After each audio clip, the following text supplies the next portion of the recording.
Power-ups in Sonic are a pretty interesting topic. Power-ups are typically a staple of other platformers such as Mario, and it's interesting to take a look at Sonic and see just how sparingly power-ups have been used throughout the franchise. An interesting thing to figure out for this video is what doesn't count as a power-up. A question like that for a series like Mario is an easy answer, as you obtain them all in the exact same way. However, the Sonic series has so many different ways to activate its power-ups that it's honestly a little hard for me to say for certain that some of these things aren't even power-ups in the first place. Some are obtained through item boxes and capsules. Hell, I found a drill wisp and a crack pipe. You can really find them anywhere. While others are constant aids to your moveset that can be activated for a short amount of time. Would things like the Emerald powers from Superstars count? Maybe not, but I feel that they fit the vague definition of power-ups well enough, so I'm gonna be talking about those. But what definition of power-ups are we going off of? Well, I don't think there's a super set in stone one, but according to our reliable source, Google AI Overview, a power-up is an in-game object or item that provides a temporary boost or new ability to a player character. So we're gonna be going off of that with some leeway here and there for certain things I feel do or don't count as a power-up. So let's start from the beginning, why don't we? Sonic 1 gives us a few toys to play with, but really, all of these are extremely standard with really nothing interesting to say about them. The shield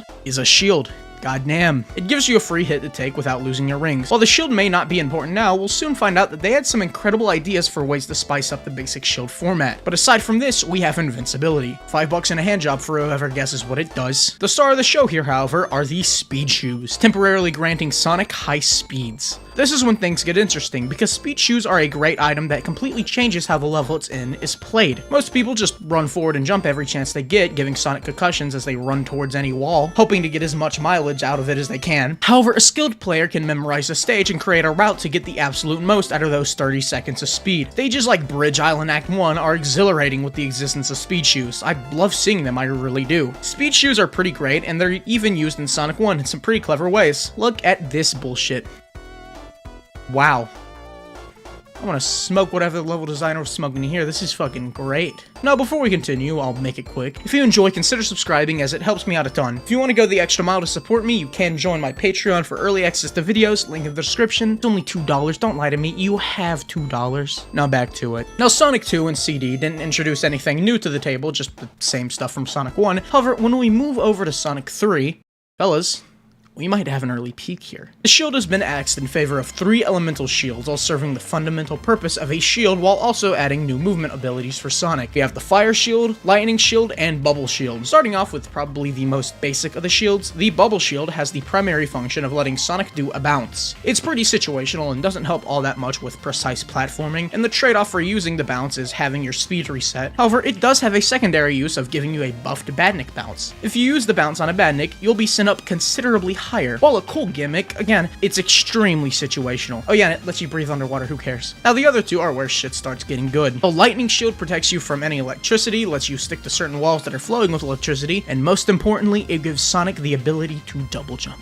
A double jump is probably the most simple thing you could add to a platforming character's moveset, but it adds so much. Proper use of the Lightning Shield can make quick work of certain platforming sections and just generally aid with platforming. This and the Fire Shield, which I'll talk about soon, have the great effect of changing how you play the game entirely, and it's pretty amazing. A simple moveset addition like the double jump completely flips the levels on their head, and it feels great when you're able to properly utilize the Lightning Shield. But last up, we have the Fire Shield. This one has the same sort of basic use of protecting you from lava, fire, whatever, but its ability is to shoot you straight forward midair like a bullet, and it feels great. It's an easy way to gain a lot of speed really quickly, and like I said with the Lightning Shield, can completely determine how well a run of certain levels are. Sonic 3's elemental shields are incredible, and I feel are personally the best power-ups in the series. I'm kind of upset these weren't really included in any modern games, although I do understand why they weren't. But it's a shame the only time we ever saw these again was in Gen's classic Sonic and Mania. They're such a natural addition to Sonic's moveset that work wonderfully with the limited areas they're given to you in. I hope we see them again someday. Now I bet one power-up you didn't expect was the snowboard. Yeah, in Sonic Triple Trouble, there's an item box that gives you the snowboard, and to be honest, it doesn't really do much. It keeps you constantly going forward, sure, but for the most part, it's sort of just a visual change. But hey, they actually brought it back in Sonic Generations. Sure, it's now a skateboard instead of a snowboard, but they pretty much serve the same purpose. I think it's used really well in Classic City Escape, actually. It's short and sweet and is utilized very well in the small amount of time it's present. But now we make our way to the 3D games with Sonic Adventure, and this sucks. The only power-up present here is the magnetic shield. It looks like the lightning shield from Sonic 3, but the only thing it does is draw in nearby rings. Lame. On the topic of Sonic Adventure though, I feel I should at least mention the upgrades in the game. Now I'm not exactly sure if these truly count or not, but I am considering something from way later, the Emerald Powers and Superstars, power-ups, but these not. This is because once you obtain the upgrades in Sonic Adventure, that's a permanent part of your base moveset, whereas the Emerald Powers and Superstars are way more temporary, being something that takes a smidge more effort to activate, as well being moves that can only be used temporarily. They aren't a part of Sonic's core moveset. They're more so extra situational moves. That's my excuse. But in the case of both adventure games, we have the Flame Ring, which lets you break iron boxes, the Bounce Bracelet, which lets you perform the bounce, a move that nets you additional height with each subsequent bounce, subsequent, that's a hard word. Light Speed Shoes, enabling the Light Speed Dash, which lets Sonic, Light Speed Shoes, enabling the Light Speed Dash, which lets Sonic soar through a trail of rings, and the others are stupid bullshit that don't matter. Wait, magic hands? Oh my god. This is incredible. So yes, while I might not personally consider them power-ups, I feel like they walk a weird middle area where they're important enough for me to at least quickly mention them. Sonic Unleashed actually has something similar, which I'll mention right quick. We actually get the return of the Light Speed Shoes, which still give you the ability to Light Speed Dash. But that's all for Unleashed. Now, if you've been keeping track of the mainline games, you might think our next game is Colors.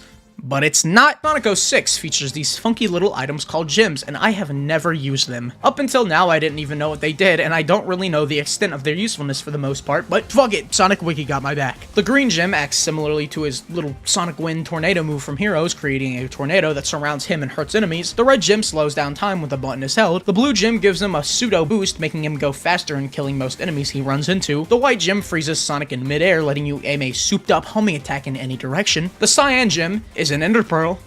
No, I'm dead ass. You aim, throw the gem, and Sonic will teleport to wherever it lands. That's just an ender pearl. The yellow gem is just a shield. That's pretty fucking lame. But last and most notorious, we have the purple gem. The purple gem on the surface is kind of ass. It fills the basic function of shrinking Sonic down. It's pretty useless on paper. However, something interesting about all these gems is that they are attached to this gauge that is supposed to deplete when you use them. Funny enough though, it doesn't deplete at all. They didn't program it in. There is a glitch with the purple gem where if you use it in midair, Sonic will gain additional height. Because the gauge doesn't deplete, you can spam this midair and just fly. You can just fly. Only in Sonic 06. This game is so stupid, I fucking love it. But now we get to Sonic Colors with the introduction of that's not a word. With the introduction of the Wisps. Now, the Wisps are something I used to be pretty iffy on. I found a lot of them to be pace-breaking and annoying, but now, I honestly think they mesh very well with the levels they occupy for most of the time. Starting us off with probably one of the better ones, we have the Cyan Laser. When activated, you can aim it up or down to shoot off in the distance. It also has a second ability, however, where if you aim it at one of these floating cyan shapes, it'll take you to a set destination. This is usually the most efficient way to use the laser, but you can dick around and find some pretty cool shortcuts on your own. The yellow drill has you buried deep in the ground and pretty much just drill around. You're given full access to move all around. It's a very exploratory item, as in most of the time you use the drill, it's almost like you're digging for treasure. I like it. Now, the cube is probably one of the most controversial ones. The cube halts your movement completely and slams you on the ground and breaking nearby blocks and changing these blue cubes into these blue rings and vice versa. Now, I used to hate this, but the more I mess with it in these levels, I honestly think it's handled very well and it's made good use of in the levels it occupies. Now, I don't love it or anything, but I certainly don't hate it. The orange rocket is very simple. It shoots you up high into the sky and lets you fall straight down. I'm very neutral on this one. It's not used that much and it's fairly situational, but because of how sparingly it's used, I can't bring myself to have any strong feelings on it. Now, Spike is probably my least favorite. You attach yourself to a wall and you can spin dash across it. Now, having the spin dash is cool in theory, however, I've never liked how this thing controls. I often find myself attaching to walls I didn't want to attach to, and overall, it's a very one-note wisp. You're always doing the same thing with it. They don't really do much with it.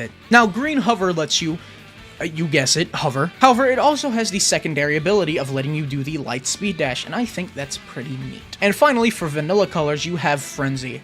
I am a huge fan of Frenzy.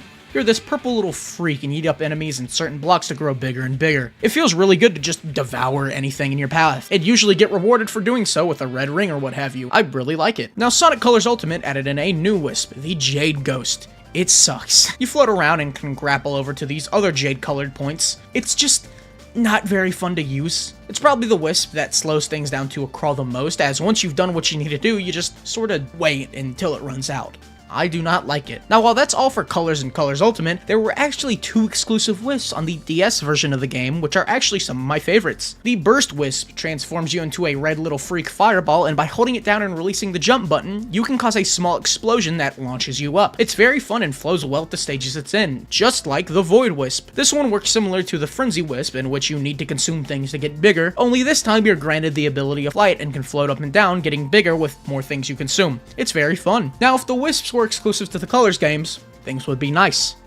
But they weren't, because Sonic Lost World felt the need to include them. Most of them remain, but we have 3 new ones, and I don't like any of them. This bird thing is the only one I tolerate. It just lets you mindlessly fly over certain sections. I mean, it's fine, I guess. The music note fucking sucks. You have to, like, jump to the rhythm, but the rhythm just isn't, it's not even there, so you just kind of jump at random intervals. I hate it. And the bomb, I don't even remember. It creates a bomb or something. I don't even care. I'll put footage on the screen. I don't even care. They aren't the Lost World Wisps aren't even fun to talk about. Fuck these things. But now we come to the last power-ups in this list. Or, well, probably the last ones. I don't doubt I left some out. The Superstar's Emerald powers. So these things are obtained once you acquire a Chaos Emerald, each one giving you a different ability. They can be activated via this wheel, and you're able to use them to your heart's content until the gauge form runs out. I'm rather mixed on these, as I feel most of them are kind of pointless, useless, or situational, but at the same time, these feel like very optional moves in the levels. Aside from a few small scenarios, you don't need to use the Emerald powers to get a better run. This puts them in a weird spot where they aren't really necessary at all, but still serve just enough of a purpose to matter. Avatar creates a bunch of clones of your character as they run back and forth on screen. When they hit an enemy, they'll kill them, but also vanish themselves. It's essentially a screen wipe that just wipes over time. Bullet is probably the most commonly used, and it freezes you in the air, letting you aim anywhere to shoot off to. You can use it multiple times until the gauge runs out, so it's really easy to skip certain sections with it. However, it comes with the trade-off that you don't keep any of the speed afterwards, so higher level play usually ignores this power. Vision is pretty useless. It just reveals some hidden platforms and rings that at most lead to a medal or something. Water lets you climb up waterfalls and swim through water. This one is very situational, only really being used in Bridge Island and Lagoon City. However, I will say, its use in these stages is very fun, and while situational, is so clearly made with these levels in mind that I honestly think it's one of the better Emerald powers. Ivy has a beanstalk thing, grow upwards, and you can aim it left or right. This is the one that you use when you don't have bullets. Slow slows down time. That's a stupid sentence. Again, very situational, probably a bottom 2 power. And finally, we have Extra, and it's pretty interesting. Extra is an extra move that changes depending on your character. Sonic gets the homing attack, hooray! Tails gets this little tail attack, Knuckles gets this punch that throws out a projectile, Amy gets that hammer throw, which was given to her in Origins, which that's pretty cute, and Trip gets, I kid you not, the Fire Flower from Mario. No, I'm serious, I'm dead ass, look at this. That's just the fire flower. That's hilarious. Oh yeah, and super form lets you go super, who would've thunk? Now, the Emerald powers and levels are situational, sure, but that's because most of their uselessness comes from the bosses. A lot of these powers are specifically designed to melt the fuck out of these bosses. Bullet, Avatar, Extra for the most part, all shred bosses. Water has a ridiculous use in the Lagoon City boss, and Slow has its uses even if minimal. These Emeralds, for the most part, seem to be designed around their usages in boss, and it's evident to see this. The bosses in this game suddenly become much more bearable and manageable when using, so I can only imagine this was a big chunk of their intended use. Well, what have we learned about power-ups in Sonic? Well, there's sort of a mixed bag.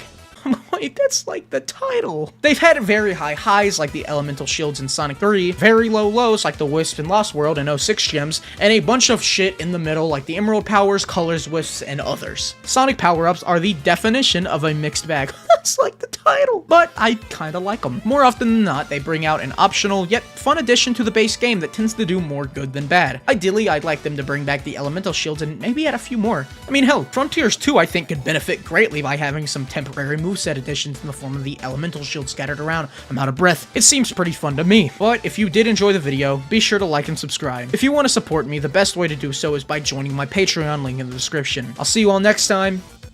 Peace.